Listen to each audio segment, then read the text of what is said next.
मैं आपसे एक चीज जान लेना चाहती हूं। आपने तारीफ भी बहुत की थी, कहा था जीएसटी की जरूरत भी है, लेकिन बुराई भी उसके बाद खिंचाई भी कर दी सरकार की। तो समझ नहीं आ रहा किसकी साइड है?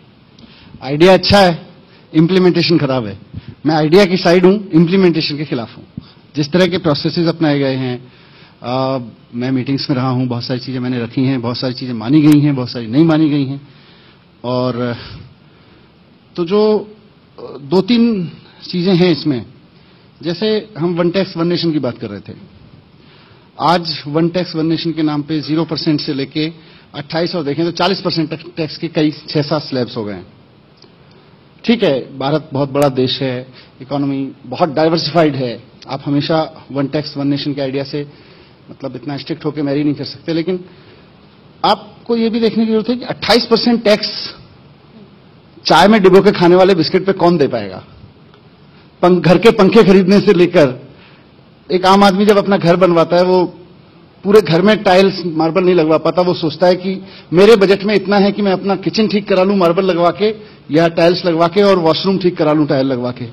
वहां पे उसको जब वो मार्केट में जाएगा 10,000 रुपए की टाइल खरीदने, दुकानदार उससे पूछेगा साहब 10,000 रुपए की कॉस्ट है और 28% टैक्स लगा के करीब 13,000 रुपए का पड़ेगा। वो बोलेगा बिना टैक्स के दे सकते हो क्या?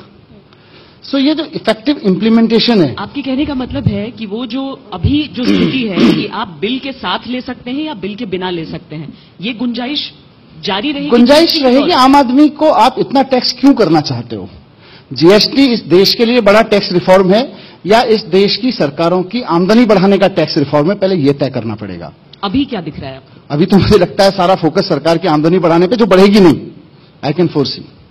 देखिए, एक बेसिक प्रिंसिपल है, मैं बहुत बड़ा कोई ना मैं इकोनॉमिक्स का स्टूडेंट रहा हूं, ना मैं कोई टैक्सेशन का एक्सपर्ट हूं, लेकिन 2 साल से 2.5 साल से मैं दिल्ली के फाइनेंस मिनिस्टर के रूप में काम कर रहा हूं। मेरे पास में बहुत सारे लोग आते हैं। पहली बार जब मैं बजट पेश करने जा रहा था, मेरे पास लोग आए, साहब आपने इन चीजों पे 12% टैक्स कर रखा है, आप इसको 5% कर दीजिए, हमारी जिम्मेदारी है, आपको इस सेक्टर से टैक्स कलेक्शन कम नहीं होने देंगे। तो 2-3 आइटम्स पे हमने उनके प्रॉमिस पे यकीन करके टैक्स कम कर दिया, 5% कर दिया, 12% से सीधे। अगले साल हमने उसका पूरा सेक्टर स्टडी किया, उसमें हमारा टैक्स कलेक्शन 7% रेट कम करने के बावजूद टैक्स कलेक्शन बढ़ा। अगली बार हमने और चीजों पे कम कर दिया। मैं आपको डेटा देता हूं, जब हम सरकार में आए थे, हम 32,000 करोड़ रुपए के टैक्स बजट पे थे। 32,000 करोड़ का दिल्ली का बजट था। हमने पिछले 3 बजट में, 2.5 साल में 3 बजट पेश कर चुके हैं, 3 बजट में 1 रुपए भी टैक्स बढ़ाया नहीं है। 12% से बहुत सारे प्रोडक्ट, 12.5% जनरल टैक्स था दिल्ली में, 12.5% से बहुत सारे कमोडिटीज पे 5% के टैक्स कर दिए, और उसके बावजूद हम 32,000 करोड़ के बजट से 48,000 करोड़ के बजट पे पहुंच गए। तो ये जो कॉन्सेप्ट है ना कि आप टैक्स रेट हाई रखिए तो ज्यादा टैक्स आएगा, नहीं तो फिर सरकारें कैसे चलेंगी? मैं कहता हूं आप लोगों के घरों की चिंता करिए, लोगों के घर कैसे चलेंगे? लोगों के घर अगर ठीक से चलते रहे तो सरकारें भी चल जाएंगी।